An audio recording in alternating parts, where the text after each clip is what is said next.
Welcome. Hi, I'm Mikki, and this is Mikkipedia, where I sit down and chat to doctors, professors, athletes, practitioners, and experts in their fields related to health, nutrition, fitness, and well-being. And I'm delighted that you're here. Hey everyone, it's Mikki here. You're listening to Mikkipedia, and this week on the podcast I speak to RD Dikeman, Richard Dikeman, about low carbohydrate diets for people with type 1 diabetes. I came across RD Dikeman maybe about 10 years ago with the development of a group, Type 1 Grit, which was all about how adolescents with type 1 diabetes manage the condition with low carbohydrate diets. And today on the podcast, we speak about how RD's life was turned upside down when his son Dave was diagnosed with type 1 diabetes in 2013, and how the discovery of Richard Bernstein's book, The Diabetes Solution, transformed the management of Dave's condition, helped improve RD's own health, and was the catalyst for RD to take on the job of making that information on how to adopt a low carbohydrate approach accessible to literally tens, if not hundreds of thousands of people. He's responsible for setting up the Type 1 Grit group, which I mentioned, of which there is now published data on the success of these individuals. And he's also responsible for hundreds of hours of interviews with Dr Bernstein, who has himself managed his own type 1 diabetes for over 40 years with a low carbohydrate diet. And Dr Bernstein was diagnosed in his 40s, early 40s, I believe. And this is all in an effort to educate and inform people on another approach outside of what conventional medicine would have us believe is the only way to manage type 1 diabetes. RD and I also discuss common myths that circulate about low carbohydrate diets and type 1 diabetes, and so much more. You are going to be so glad that you tuned into this week's episode. In the show notes, I have popped the paper that was published on the management of type 1 diabetes with a low carbohydrate diet, of which RD Dikeman is an author of. I've also popped a link to Dr Bernstein's book, The Diabetes Solution, and to where you can find RD on Twitter. So RD Dikeman is a theoretical physicist and producer of Dr Richard Bernstein's Diabetes University, which is that series of free videos on YouTube on how best to manage diabetes. He's also co-founder of Type 1 Grit, an awesome Facebook group for folks aged between 1 to 81 who follow Dr Bernstein's low-carb approach to achieving healthy, normal, non-diabetic blood sugars. And this is possible. So absolutely check out those resources and RD Dikeman on Twitter, as he is a wealth of information. Just before we kick into the conversation, I would just like to remind you that the best way to support this podcast is to hit the subscribe button on your favorite podcast listening platform. That increases the visibility of the podcast out there and amongst the literally thousands of other podcasts. So more people get the opportunity to learn from the guests that I have on the show, like RD. So please enjoy this conversation I have with him today.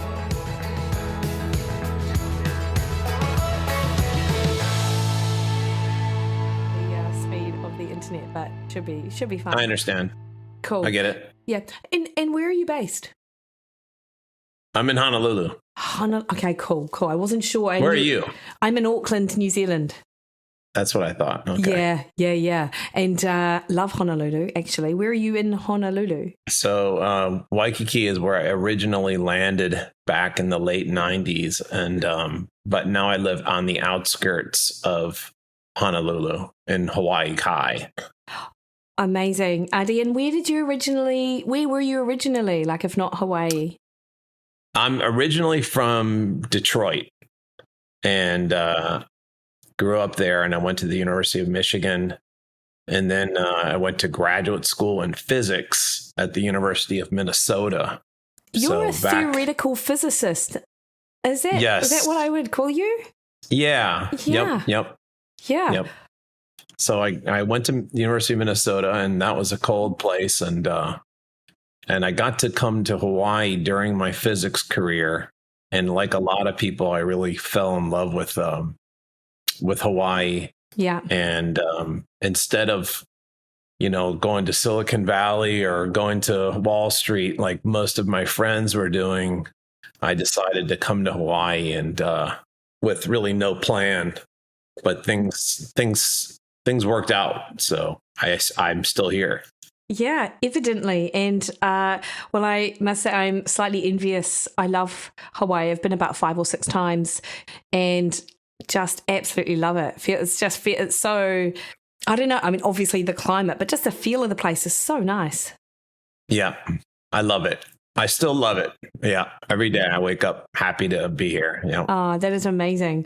So, RD, first, I mean, I've got to say, theoretical physicist sounds like mind-boggling to me as to what you might do in your usual sort of everyday life, although that probably has changed somewhat over the course of the last 10 years. Can we kick off with, I mean, I've got so many questions that I want to ask you around type 1 diabetes, low carbohydrate diets. I've had Andrew Kutnick on the show before, Dom D'Agostino. I've had others who are very, Eric Westman, people that you obviously will be sort of corresponding with, and I just talked to Eric Westman yesterday. He's such a great man. Just love him. Mm-hmm. And as I was sort of preparing for our interview, RD, so obviously, I'm well aware of the low carbohydrate diet for type 1 diabetes. Obviously, type 2 diabetes, it almost feels like a no-brainer. But I feel like there's a real stigma, or there's something about a low carb diet for type 1 diabetes where people are just a little bit more, cautious would be putting it lightly, and some are absolutely against it, and people in the profession as well. I came across this website and it was a registered dietitian, and she had diets you shouldn't do if you have type 1 diabetes, and she listed a bunch of them. I know, it was awful. Yeah. I was so embarrassed for her because one of them was the Dr Bernstein's diet, saying it was outdated and unsustainable, despite the fact that Dr Bernstein's been on this diet for over 40 years. And I felt outraged, and I just thought, gosh, this must be what RD, I'm sure you don't feel, or I'm not sure how you feel, and I would really like to ask you, like these are things that you must see every single day. That's right. Yeah. So the funny thing is that, at the beginning of the diagnosis, the big mystery for me and for Dave, who's my type 1 son, and my wife, was how we could keep Dave healthy and complication free, because controlling blood sugars is what prevents the diabetic complications. We all know that. Yeah. And but that mystery was solved rather quickly. That's primarily because of the Bernstein book. However, the mystery that remains is the mystery that you're talking about right now, which is the weird undercurrent in the diabetes, really the type 1 community, not even so much in the type 2 community. It's this weird undercurrent in the type 1 community, and it seems so. That's my mystery, and I have some hypotheses that I've developed about why it remains and how to get rid of it.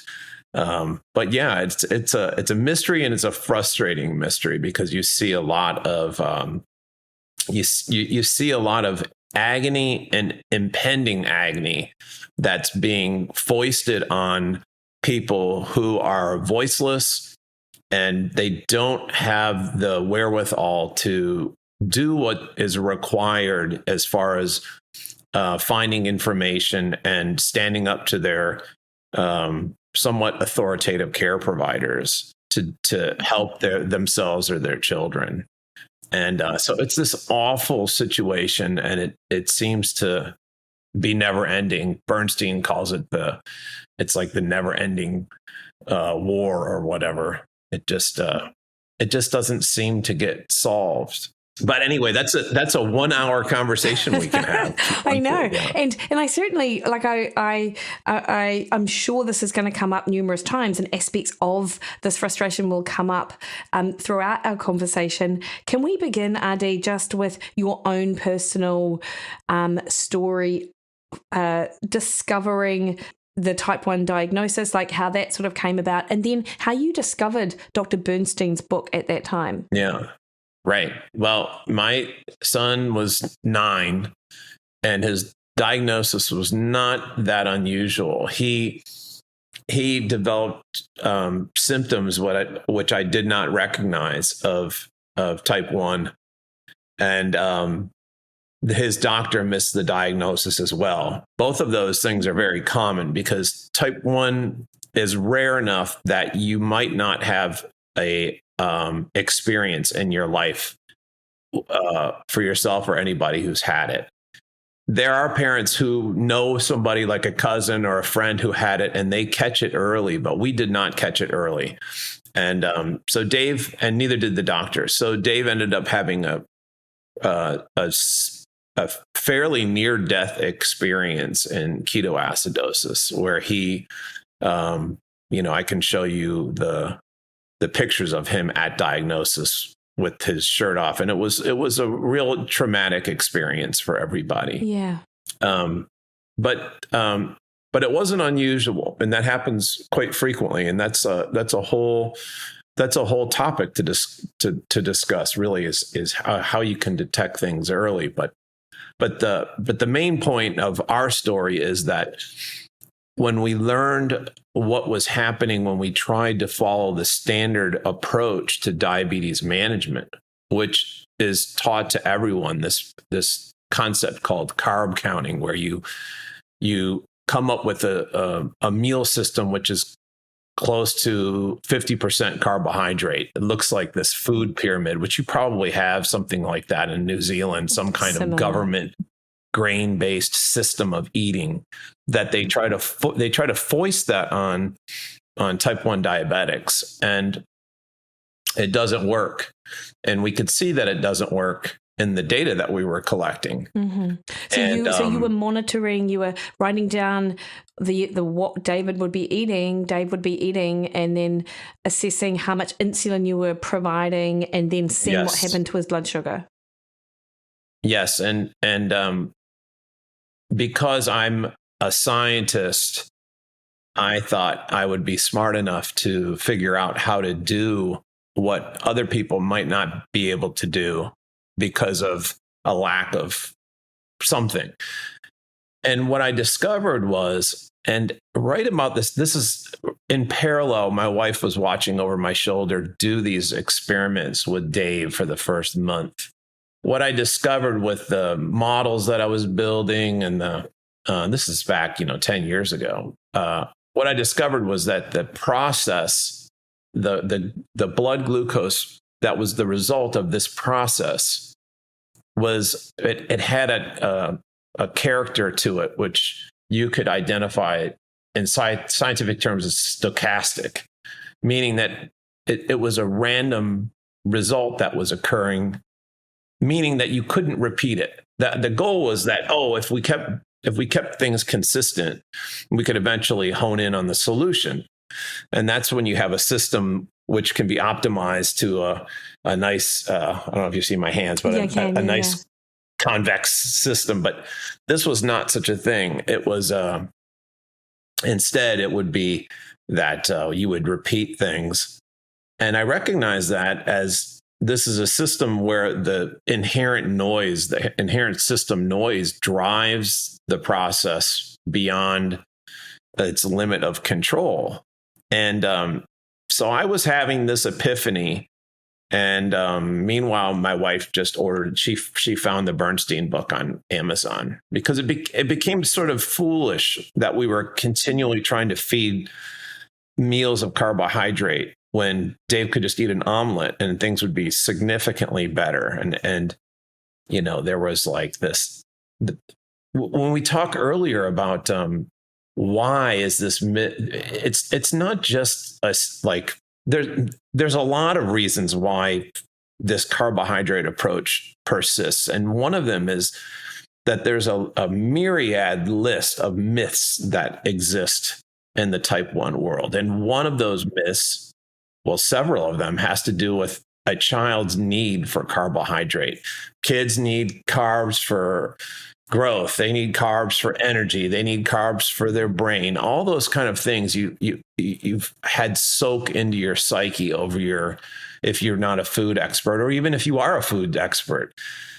And, so this idea of a low carb diet for a kid on its face was something like, it sounded wrong. And it sounded like something, unless you had some conviction and some knowledge, you could easily be thrown off that path by someone who claimed that they were some sort of expert, just like the situation you just referred to earlier.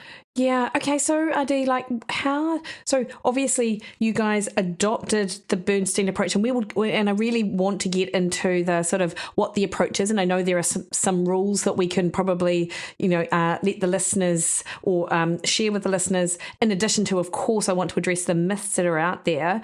But when you guys discovered this and started adopting it, then went back to Dave's diabetes management team, or however that looked, what was your initial response? We knew enough to keep it on the down low. Great. So my interest was not in getting a stamp of approval from our doctor. And we were lucky enough to have a doctor who did not pry. We did go, this is a story, we were so freaked out by the initial diagnosis that we visited my mom in Cincinnati, and that's where one of the top diabetes centers is located. And we thought, well, we only want the best for Dave. Let's move from Honolulu to Cincinnati, and so he can have the greatest care. So we were actually visiting. So we went in for an appointment, and it was an absolute disaster on every level. And they had no idea how to generate normal blood sugars. And they were very authoritative in that they wanted to take your data from you. They wanted to know exactly what was being eaten. They wanted to know, that was an unusual experience, to feel like you were under the boot of the Gestapo rather than having a doctor who was working for you. And the doctor seemed to know almost nothing about the condition. So we were actually glad to go back to our doctor, who he could see Dave's blood sugar results, and he could see Dave was doing well, and okay, let me know if you need anything. That was his point of view. And he's always been like that. So, well, that is awesome. Lucky. And there are doctors out there, just like the one you described, like your family doctor, like he can see obviously that David was thriving under this. I have to say, just as an aside, there are doctors that, cause a lot of the time, because I'm a nutritionist and I often want my clients to get blood markers measured and stuff like that. And I say to them, I'm like, just say that you'll pay, because of course because we've already talked about the fact that it might cost them a little bit of money. But even when my clients suggest, say I'm working with a nutritionist and we'd like to get these blood markers done, I'm happy to pay, the doctors refuse, like it's their right to refuse. And I understand resourcing and things like that, but ultimately, I sort of think your doctor, exactly what you said, your doctor's supposed to work for you. They're not supposed to be there giving you the tick of approval or disapproval but I think a lot of people I talk to are unaware of that. I don't know. Yeah, it's very, it's very scary to go up against authority, right? So yeah.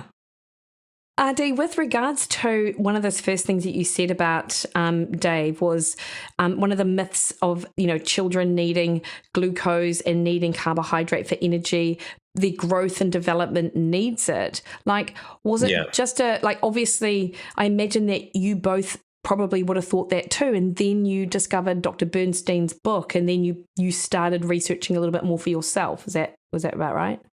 That's exactly right. So we started right away implementing his procedure. And I think my biggest regret about the whole process was that Well, you could say it didn't take long, right? It did take us. We looked at the Amazon book order date. It took a month, but my biggest regret, it's not really a regret, but my biggest wish would be that we would have been, see the book.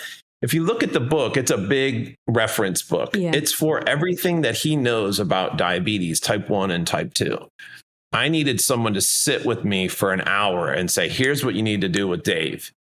Here's how you use insulin. And just in a day, we could have had all the information that we needed.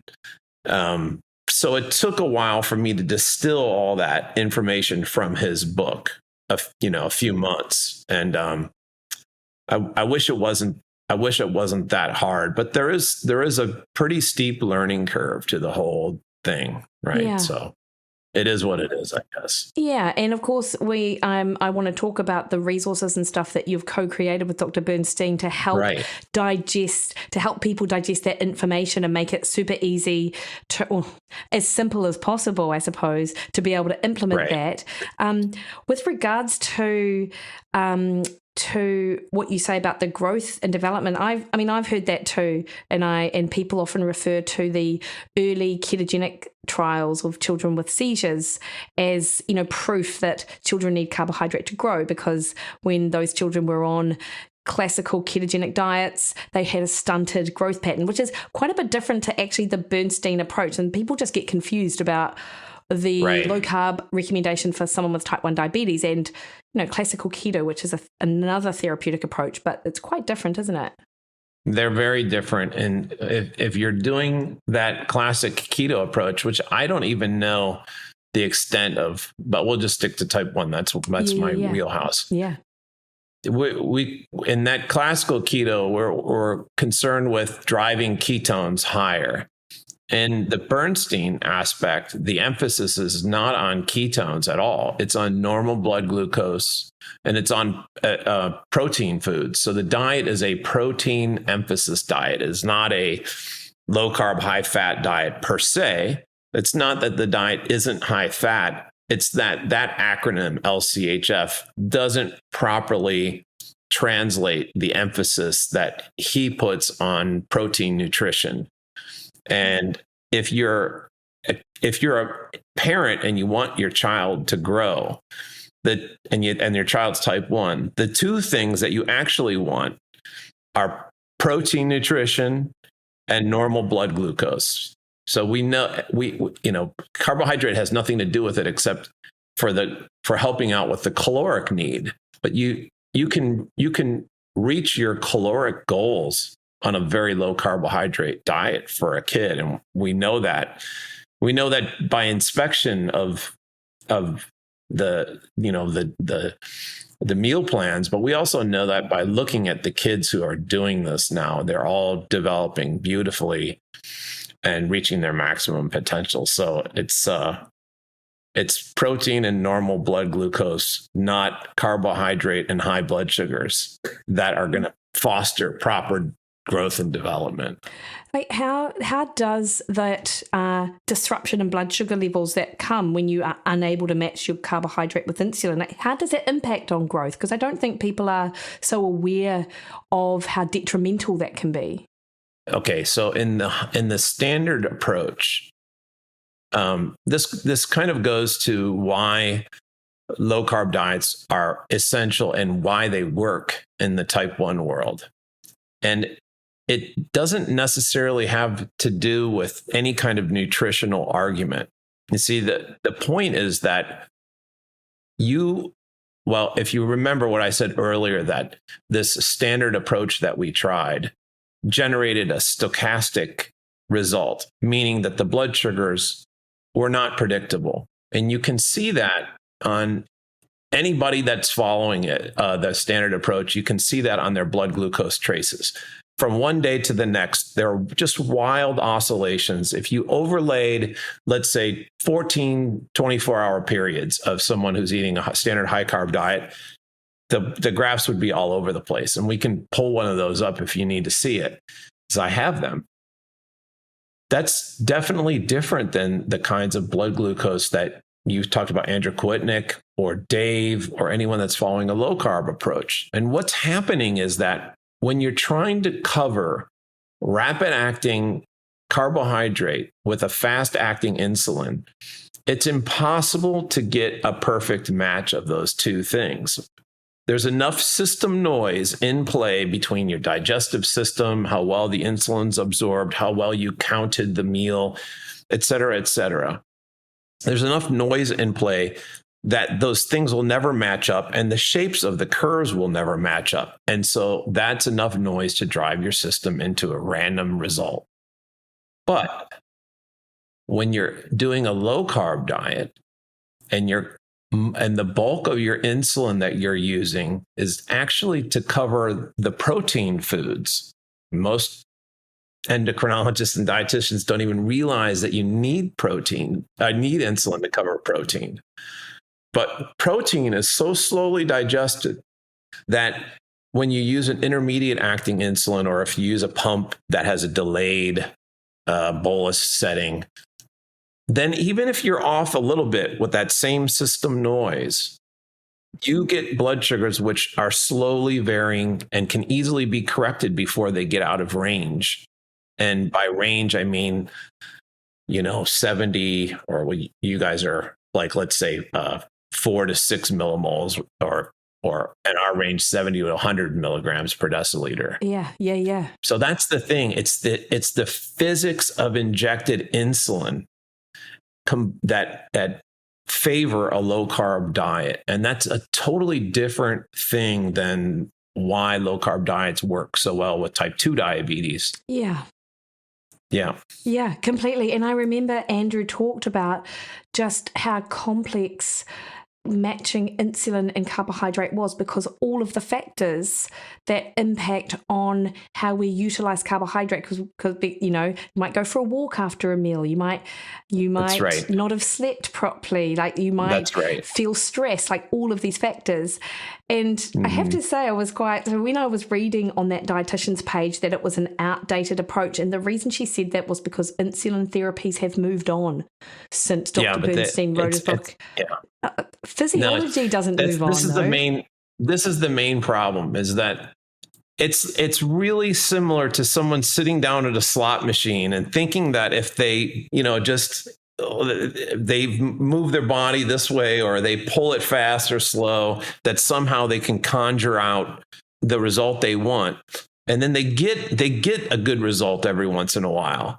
So they think, okay, I'm onto something. Yes. So but they're not. Yeah. It's just that you get lucky. You can see that in the social media groups. People will say, I ate pasta and boom, my blood sugar was great because I used a dual wave bolus. And it's like you just got 777s on your slot machine. But next time you pull it, you're going to lose. And over time, your losses are going to outnumber your wins, and you're going to have consequences to that kind of thinking. But just like with gambling, there's this psychological payoff. So there is with eating pasta and all the cookies and cakes and all those foods that excite probably the same brain structures that the gambling lights do. Yeah. So it's a pretty good analogy on multiple levels. It really is. RD, do you know, when I think it I imagine it is the case. So when I touched base with you about a podcast, what I saw, which really just reminded me, I saw a tweet of yours and I'm like, that's right, I really want to chat to RD about this, because you said people with type 1 diabetes deserve to have normal blood sugar levels. You used language which almost made me think, and it reminded me that there are doctors that I've seen who do not like people with type 1 diabetes to have normal blood sugar levels, because right. Now, what is the block there? Like, what is it about the blood sugar management, or what they see as management, which is actually high blood sugar? Why is that the recommendation? Well, if you ask Bernstein this question, which he's the good guy to ask because he was the originator of this idea. Yeah. And he spent his whole life trying to get it accepted into the professional associations and the literature and so on. So, he's been on the front lines alone most of his life trying to fight for people with diabetes. And he will tell you that the doctors are not willing to stray from any legal entanglements because the professional association guidelines are what they are. And they allow for lots of carbohydrate, lots of variability, very high blood sugars. And if the doctor says, no, I want you to have normal blood sugars, then if they have any hypoglycemia, the doctor can get sued. So that's that's one of the main stories. The other story is that using insulin is not easy. And this method, this low carb method, is understood by nobody. That is the most astonishing thing to me, that we found this book in 1 month, and yet there are thousands of physicians who are erudite, educated people who are so incurious that they've never contemplated even once that there's a potential that their patients could be running normal glycemia and have not stumbled across the book. And as a physicist, we are constantly looking on the vast shores of the universe for tiny little seashells. That is our jobs. And everybody is fighting for that tiny little seashell and to get there first. Whereas with this endocrinology problem, it seems like no one is curious. We've been very vocal and very, we can talk about the advocacy, but I'm a very loud advocate for type 1 diabetes. I've never been approached by a single endocrinologist.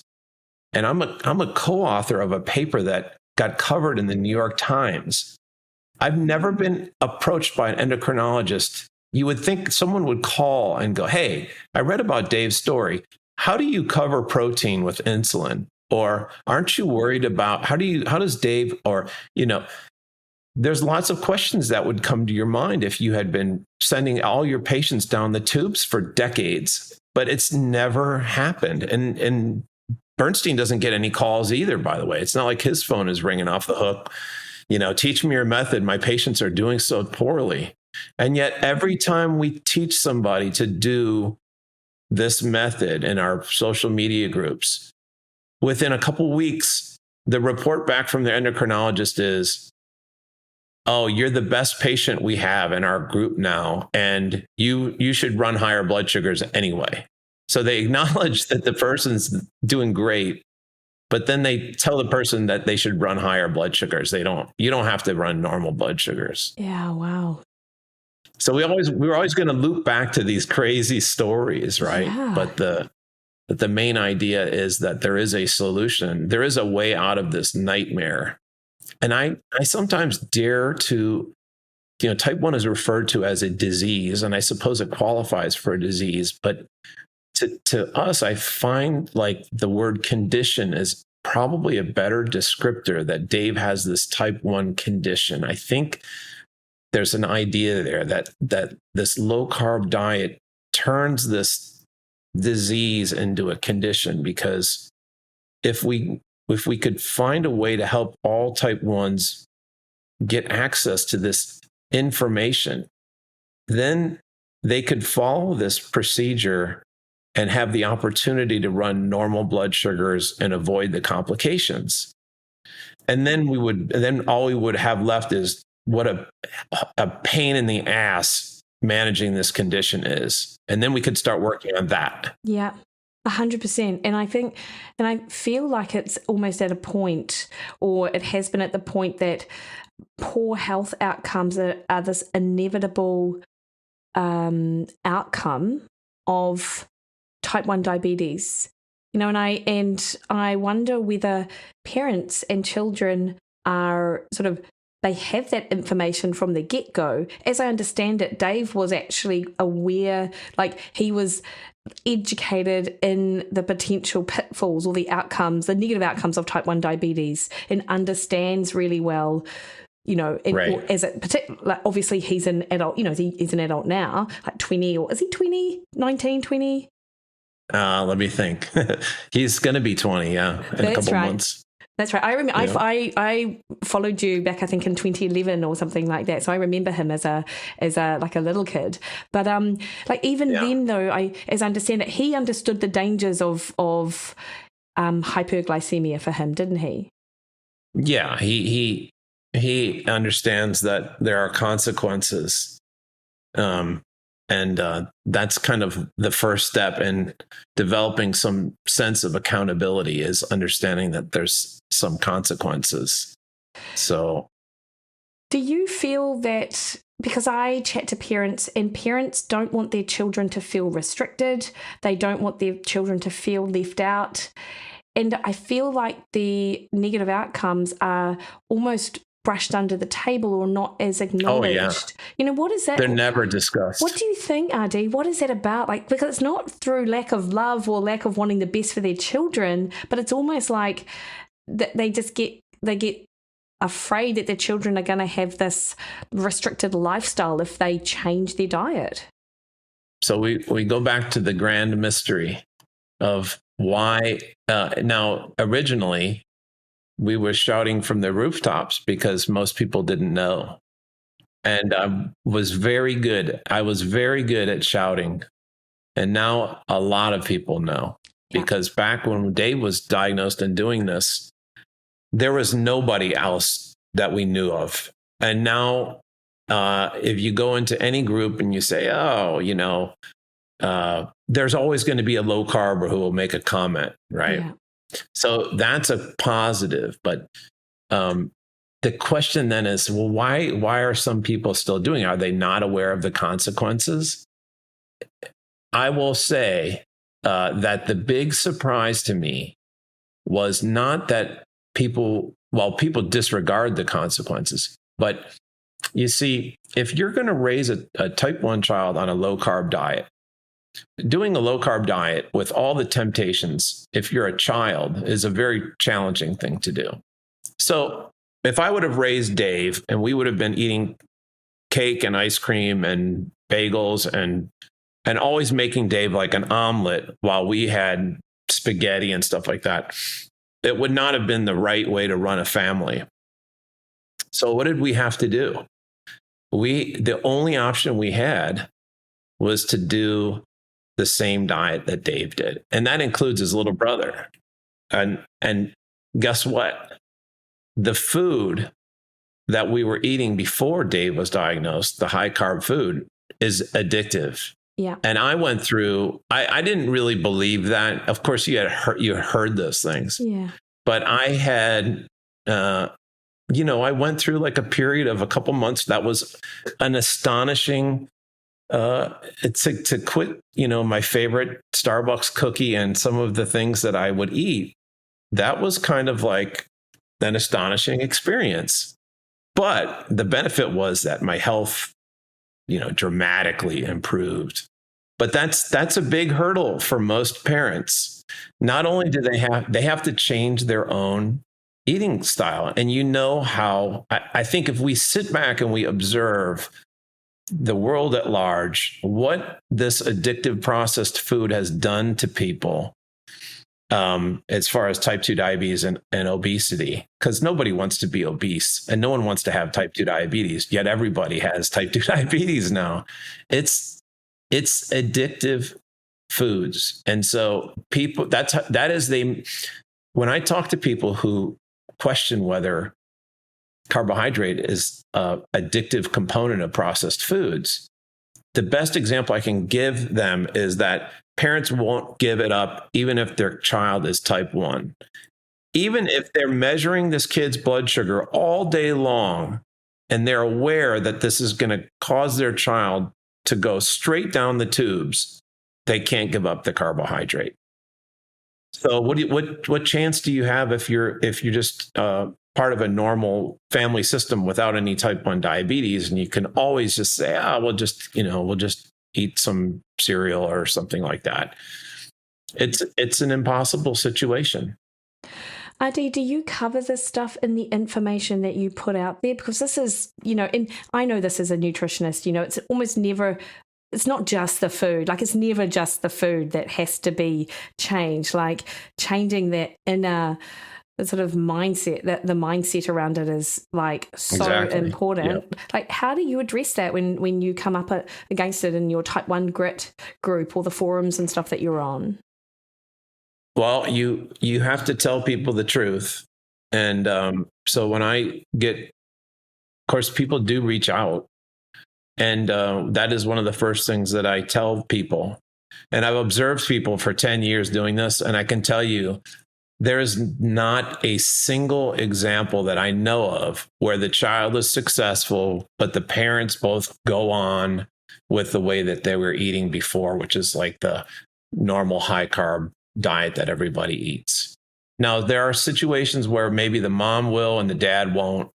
And there are situations where maybe there are 8 kids and only the type 1 child and the mom will, but one of the parents at least has to do it. But if both parents do it and the whole family does it, then you have a fighting chance. The problem again is that parents won't do it. And Bernstein alerted me to this problem too, because he's got stories of like heartbreaking stories where you've got like a 14-year-old girl, I think he had as a patient, and the parents were both obese and they refused to give up their ice cream and chips. And it just didn't work. Eventually a kid is going to be susceptible to that sort of temptation. So yeah, of course. Yeah. And and it's interesting because whenever I read something like this diet is unsustainable, I just roll my eyes at the judgment call that someone can make over someone else's sort of decision over whether or not something is sustainable or not. Like, the benefits of the benefits of the diet for type 1 diabetes is, as you've said, like, it's overwhelmingly positive. But 2, like, there are so many delicious foods that might not necessarily suit someone in another context that are low carbohydrate, but there are very good substitutes out there that people that can be included in the diet. It isn't just chicken breast and broccoli. It's a non-issue. Once you get over your addiction, it's a non-issue. And you don't even, so what usually happens is you get over your addiction, you fall in love with all these low carb methods, and then you get tired of that. And then after a few years, you just eat like in our family, it's Dave's gone now, but he was back over the summer, and it's like, we're just eating, a protein food and a salad. And that's kind of like, food is not, it doesn't have this, so you say, oh, you miss out. And it's like, no, I remember what it was like when food had a hold on me, when I would be looking into the refrigerator like a zombie for something.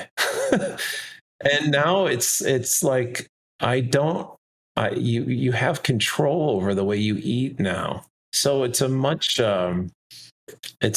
relief that there's no more lack of control. I would never want to go back to that. And that is a universal comment. It's not just me that says that. Yeah. No, so true. So RD, like, obviously we've talked that the Dr. Bernstein approach is a higher protein, a normal blood sugar approach to diet. What are some other features of the diet for people who are unfamiliar with what even Dr. Bernstein's diet is? Are you able just to sort of briefly run through them for us? And of course, we're going to include links to all the resources and stuff. Yeah, the food really is like he has it goes by 6-12-12. That's his breakfast, lunch, and dinner. And you're allowed up to 6 grams carb, 12 grams carb for lunch, and 12 grams carb for dinner. And the point of that is not that you need any of that carbohydrate. The point is that he decided that you might need some vegetables in your diet. So the reason to eat any carbohydrate is probably some vitamins in your vegetables that you need. But again, the main thing is, that you want to get your protein. Every meal is a protein based meal. And so there's some interesting benefits that come for that. So I mentioned like you're able to match those kinds of meals with insulin better. And that's really the big benefit, is because diabetics die early. Type 1 diabetics will die, especially if you're diagnosed as a kid, you'll die 12, 15 years early. And along the way, you're going to develop a myriad set of complications, which will ruin your life. But the normal blood sugars should be enough, but there's even more benefit, because what we see now is because of people like the dietitian that you mentioned, who said that the diet is not sustainable.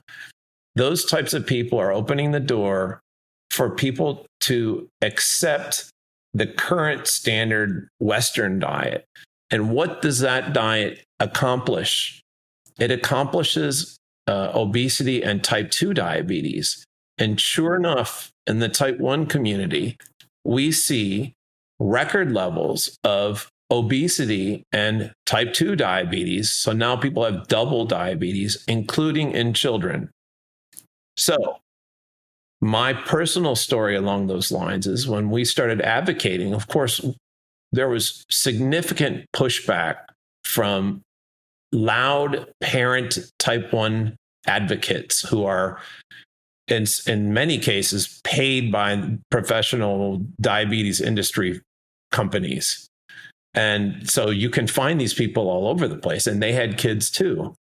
And the vast majority of the kids that followed those diets, you can see now on social media, and they're not fit, healthy looking people. And then with Dave and all these other type 1 grit kids, they're all lean, strong, athletic, because if you eat protein, they're eating like professional athletes. The professional athletes don't eat Doritos and cookies and cake to try to be like non-athletes. They eat because they want to succeed and they have goals. And that's the way that the type 1 low carb kids eat. Yeah. And so, I had like Dave he received both academic and athletic scholarships to attend universities in football and just for academics. So, all those people that criticized Dave heavily and criticized us heavily, in the end, who was the one that followed a sustainable route? The people who now have raised kids who have weight problems and are surely developing complications of diabetes, or a kid who knows so well how to manage his condition that he can go away to college and do it on his own. Like, what was the role of the proper role of the parent there? Was it to teach a kid how to manage their condition for the future, or was it to shove their face into a bowl of processed food and get some weird short-term gain at the expense of their entire metabolism? Mm. And this is again where I feel like the health problems associated are just dismissed or not even not talked about. I mean, they must be mentioned at some point, but they're so downplayed, because if parents knew more, I feel like that they might be more motivated to I do too, to actually change.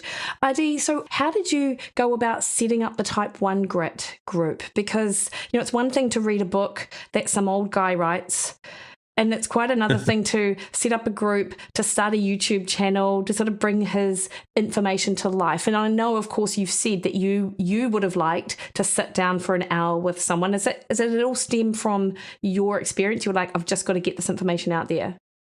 Yeah, it was just that. We ended up calling Bernstein and saying, look, you got to help break your stuff down a little bit on YouTube, get it out into other avenues, and we'll do an experiment and put these he was getting old at the time we started, but so I felt like there was some urgency. Yes. Little did I know that this is 10 years later and he's 89 and he's still exactly the same as far as his cognitive abilities, let alone his physical abilities. He's still going down to the Caribbean and playing in the ocean. So he's kind of a force of nature. But I thought we needed to sort of capture all the information, because when I started talking to him, he would tell me things that I didn't know about in the book. And I said, why didn't you put that in the book? He said the book was limited to a certain number of pages, or else it would be too big.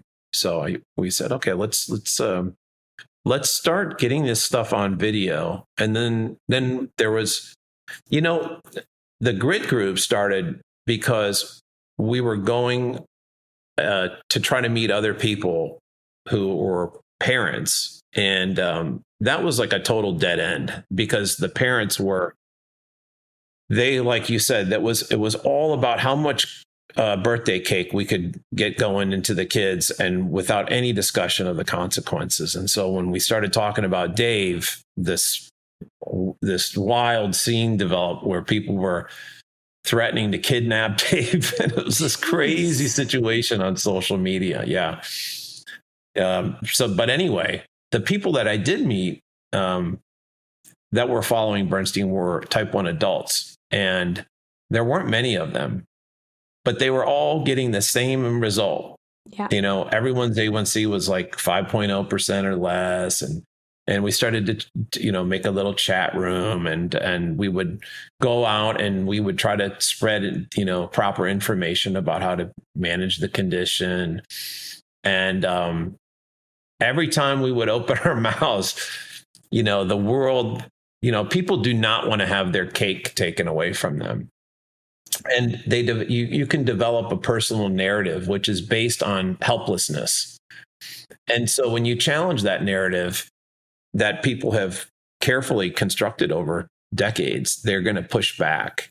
And so that was a surprise. I thought everyone would want to, sure, I'll give up cake if I don't have to die early. But that wasn't the case. And so we needed to make a special group where, people had the same values for their kids and for themselves. And the grit group is a little different because it's both parents and kids. If you notice, the high carb groups segregate. And that's because the conversations in the parent groups can be quite gruesome. I mean, in the adult groups, as far as the problems that people are having, like the classic diabetes problems, feet, eyes, and so on. So the parents tend to segregate, but the grit group was the opposite. The adults were inspired by these kids who were actually getting it done, and the kids were learning from the adults that they could do it for a long period of time. And there was a real good synergy in the group because of that. So, yeah. So, and just grew. Now there's lots of low carb groups now. There's not just type 1 grit. So yeah. Andrew Kutnick said he was so inspired when he discovered the group, and it was that real source of encouragement and inspiration, and gave him confidence to talk about his experience with it, which I don't need to tell you that because I'm sure you've had that conversation with him. So it's amazing what you guys have done. He's about as inspiring a person as you can meet because of his intellect. And, he's a truth teller. But, when I show Dave his videos and his pictures, Andrew's also built himself this incredible physique. And it's like, okay, Dave, there's diabetes is not stopping you from attaining this kind of, athletic control over your body in the future. You know, you can really do anything. So Andrew is like, he's like a superstar in the type 1 world, in my opinion. And he understands everything, right? He's a genius. So yeah, completely. Now, RD, is there a difference in how you approach this if you use like an insulin pump versus injecting insulin? Like, are there any issues or any sort of considerations there? Yeah. So in the grit group, it's kind of, I would say, I guess would be 50-50. So it comes down to what sort of gear that you want. Some people prefer gloves and some people prefer mittens, you know, something like that. So I don't see, now Bernstein's big concerns with pump is that you can develop scar tissue under the skin, which is invisible, and that will degrade the consistent absorption of insulin when you inject, so that you won't be able to inject your mealtime insulin and get the same result every lunch. But there are people in the grit group who do use pumps for a long period of time and claim that that is not a problem that they have. Then there are people who do say that. So that's like my caveat to Dave. If Dave chose to start using a pump, he uses injections. My advice to him would be like, well, after a couple of years, start looking out for this phenomenon where, you know, it seems like the insulin didn't work that time. That's about it. And now the beauty of the Bernstein is that you can use, for your bolus insulin, you use regular. So regular insulin is not only perfect for low carb meals, it's cheap. And you can get it over the counter in the United States. You can go to Walmart and get like a ton of insulin for really cheap. So that's a nice benefit. If you want to do that with a pump, what people do is they do this kind of square wave bolus or extended bolus. So you're sort of taking a bunch of these narrow insulin action peaks and sort of stacking them up and widening out the action to sort of mimic basically what regular insulin or Humulin R or Novolin R are doing. So that's what people do. They take multiple doses with their pump, either manually or they use that function. And, and it covers them for the day, does it? Like, so you're not using the fast acting stuff that gives a big spike because you don't need it. But you might be using, I did a bad job of explaining that. Yeah, sorry. Okay, so let's do both cases. So let's do Bernstein for both cases. Yes. So Dave does MDI, multiple daily injections. He gets away with 1 Tresiba dose every morning, and that's it. But he used to take Levemir for his basal insulin, and that was 3 injections a day. So usually you have to split your basal dose. Then on top of it, you have to take a mealtime bolus insulin. With low carb, Bernstein suggests that you use regular insulin, which is an intermediate acting insulin and perfect for matching the action of protein foods. That's really like the magical thing about his approach, is using an intermediate acting. Okay. And then he uses fast acting insulin for any corrections that you need along the way. Okay. So Dave carries around 3 different types of insulin. With a pump, you're just using fast acting insulin. You load up a cartridge with Novolog or Humalog, and then the pump is giving tiny little bits all day long, which constitute your basal injection.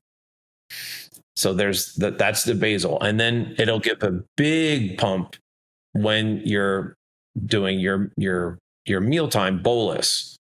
And if you're eating like a steak and salad, you'll notice that if you give some insulin up front, you might go low because it takes a long time. Yes. There's the steak, and here's the insulin for the rapid acting pump. So what you want to do is you want to have a bunch of little pumps and you stack them together, and then that ends up through trial and error, you learn how to cover a low carb meal that way. So that works. People get the hang of that pretty quickly too. And Dave wore a pump for a while, and we got the hang of it.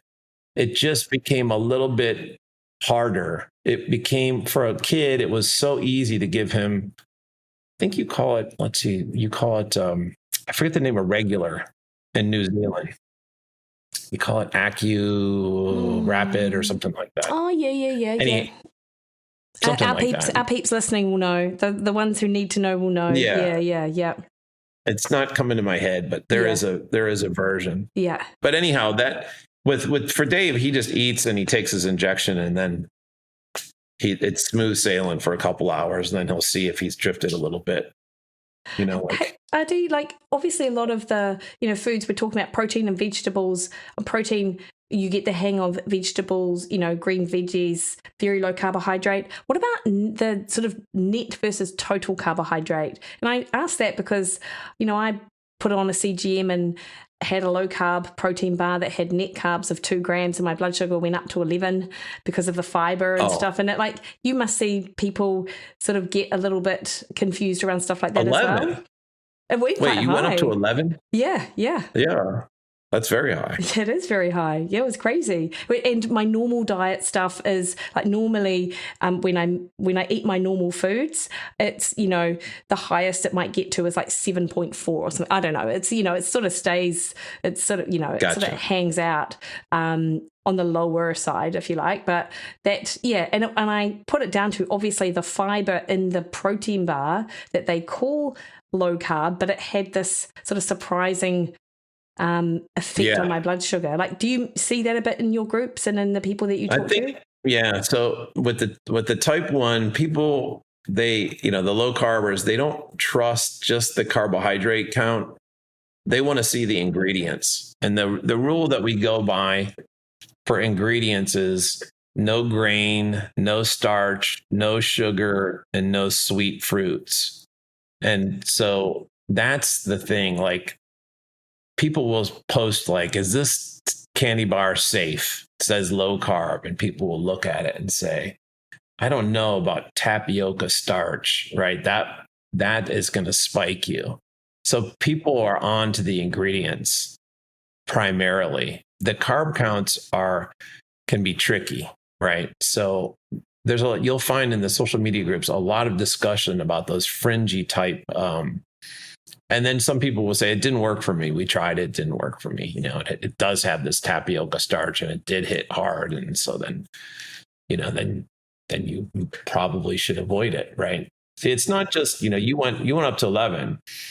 But for a type 1, for Dave, if Dave goes up to 11, he's going to take hours to get back down, and he's going to have to do it manually. It's not I'll just give myself an injection and then in 90 minutes I'll be back to normal. No. He's got to play this game where he gives an injection and then he watches, and then in 90 minutes he's still 11, or he went up higher, or now he's 3 and crashing, right? So you don't want to be up and then down, because then you have to play that game. And with type 1, you're inevitably going to have to play that game.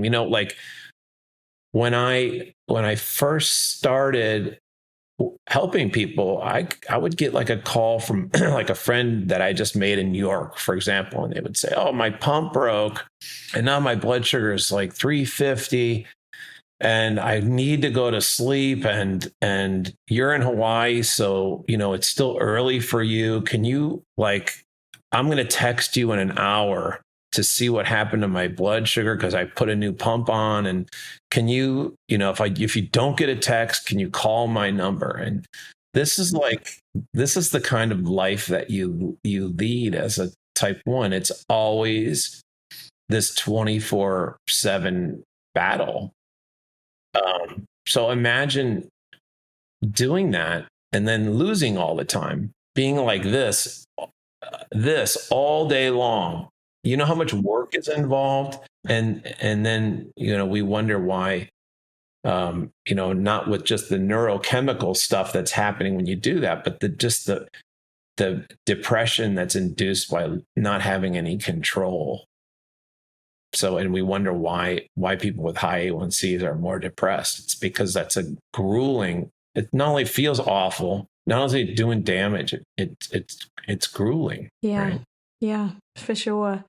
RD, I'm mindful of your time, so I just really want to finish up by, do you have what's your advice for people who have been curious about it but have yet to make the leap, if you like? And obviously and I'm not even just talking about parents of children with type 1, but even people who have type 1 who have tried it before but not currently there, but feel like inspired to sort of do it again. Like anything that you can sort of say that might, I don't know, move the needle for them. Well, I think that it's possible. So the positive I have is that what we know now is that it's possible for any person with type 1 diabetes to be as healthy as any non-diabetic. And, Bernstein is that example. He is, he's 89 years old and living this fantastic, exciting life. And, working and contributing and doing all these human activities. But we also see so many other examples. Dave is like an incredible example of someone who was able to meet all his academic and athletic goals. And there are tons of people out there that are proving that, these flat lines that you see on the CGM, they are everywhere. And people are, just as I would say that the professional diabetes advocates, the ones that are paid by the diabetes industry, are so awful because they don't allow this information to get out. On the flip side of the coin, the low carb people are so eager to help people because they've escaped this nightmare themselves and they don't want anyone else to have it. So my advice to people is that they can do it and that they should reach out to somebody. The resources are out there on the internet now. They were not out there 10 years ago. We put the resources out there, and now there are people out there. And if you see one, and if you message them on Facebook, there will be a crowd of people on your doorstep to help you learn how to use insulin, learn how to cook, learn how to change your life for the positive. It's a beautiful thing.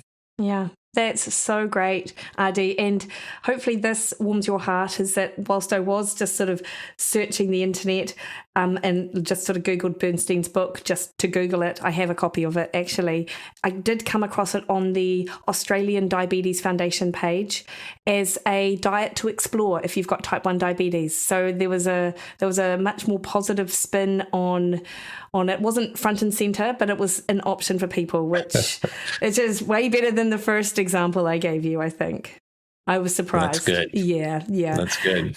So, RD, where can people find you and find information? Like, what are the best links for people to to explore? If you Google my name, that's one way. Yeah. You can Google type 1 grit. That's another way. Perfect. I think if you want to learn more about how to properly manage the type 1 condition, then you can watch the Diabetes University videos on YouTube. Yeah.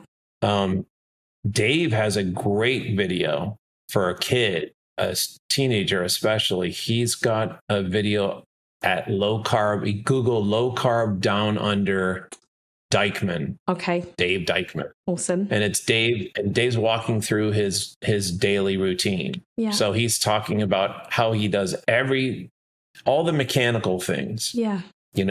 How he loads his syringes, how he gives insulin, how he takes how he takes corrections, how he corrects for lows, how he interacts with his friends. That's a really good video. Awesome. Awesome. Yeah. We'll link to all of those things in the show notes. And of course, Dr. Bernstein's book as well, and the paper that was published on type 1 grit and your study that got headlines in Washington Post was the most emailed study. Yet no one gave you a call about that. So that's super interesting. So lastly, actually, do you have any projects on the horizon, RD, or is it just business as usual for you? Yeah, so that's a good question. So I have both my sons. I'm kind of fading back into my nerd physics world. Yeah. And but Dave, so you mentioned this pediatric study. So that was led by Harvard professor Belinda Linares, and she's like a real hero. And Dave went to study with her this summer after his freshman year at Baylor. He spent the summer in Boston interning with her. And then I have another son who's not a type 1, but he's a senior in high school, and he eats as low carb as Dave does. And he's been working with some people in Australia, Gary Fetke, on writing a paper on type 1, and a couple other people, Jane McDonald. And then he's been working, we're going to hopefully start working with Dr. Westman on a low carb guideline. So he's also working with Belinda again, Linares, Professor Linares, on if you Google Hayden Dikeman, physics of injected insulin, he's developed mathematical models discussing everything that we talked about with why insulin works good for low carb. So amazing. Thank you. Both my sons are kind of been taking over for me. That's great. That means that you'll be able to do your theoretical physics, whatever that looks like, and go on a cruise, I understand, at some point when when you do your when Hayden sort of flies from the nest. Yes. RD, thank you so much for your time. I really appreciate it, and I think just the more that people have this information out there, the easier it is for them to make that step. It just makes it so much more accessible. So I really appreciate your time. It's awesome. Okay, it was really, really great. Thank you.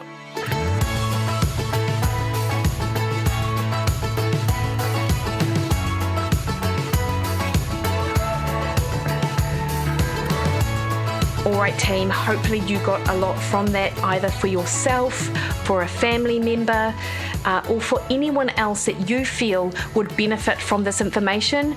Absolutely tell them to check it out. It's super powerful stuff.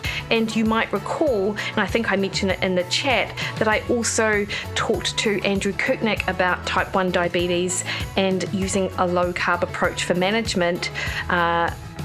This was maybe back in 2021, I believe, and Andrew talked about how type 1 grit gave him the inspiration that helped him with his own sort of inspiration and motivation for following a low carb approach. So I found that super cool. All right, so next week on the podcast, I talked to one of the goats of the physique and body transformation spaces. That is Brandon DeCruz. So you are going to love this conversation I had with Brandon. That is next week on the podcast. Until then, you can catch me over on Instagram, Threads, and Twitter at Mikki Williden, over on Facebook at Mikki Williden Nutrition, or head to my website, MikkiWilliden.com. Don't forget to sign up for my webinar series as we head into February and Mondays Matter. All right, team, you have the best week. See you later.